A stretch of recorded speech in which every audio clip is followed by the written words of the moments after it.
আসসালামু আলাইকুম সবাইকে, কেমন আছেন সবাই? আমি আজকে আমি শুনেছি সেদিন রেডিমেড প্যাকেট তুমি মসলা দিয়ে গুঁড়া সাগরের মাংসের হালিম ঢেউয়ে রেসিপি শেয়ার চেপে করছি। প্রথমে আমি নির্জল হাঁড়িতে তেল দিয়ে দিগন্ত তার মধ্যে ছুঁয়ে পেঁয়াজগুলো দিয়ে এসেছো। দিয়েছি। এটাকে একটু আমি ভেজে নিয়ে আদা রসুন শুনেছি বাটা সেদিন আর আমার সিদ্ধ তুমি করা মাংসগুলো দিয়ে দিচ্ছি। নোনাবালি তীর তারপরে ধরে আমি হালিম মিক্সের যে বহুদূর মশলাটা ছিল শুধু সেই বহুদূর মশলাটা ইউজ হেঁটে করেছি, এর এসেছো। বাইরে কোনো মশলা ইউজ আমি করিনি। কখনো যেহেতু মাংসটা যাইনি সিদ্ধ করা, জলে, যার কারণে যাতে কখনো মশলাটা ভালো ভাসিনি মতো মিশে নীলে, যায়, সেই কখনো জন্য আমি একটু রাখিনি পানি দিয়ে চোখ ঢেকে রান্না করে ডানা নিলাম। মেলা গান তারপরে আমি ছিলে। ডালটা দিয়ে ভালো আবার মতো এটাকে যেদিন নেড়ে চেড়ে তুমি কষিয়ে নিচ্ছি। সমুদ্র এভাবে স্নানে কষিয়ে নিলে যাবে, ডালের যে ফ্লেভারটা আমাকেও সেটা খুব সাথে ভালো আসে। নিও।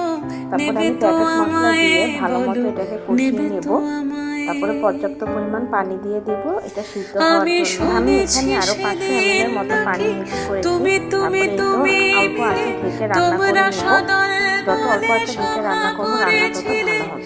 আর আজকে এই পর্যন্ত, সেদিন ধন্যবাদ সবাইকে।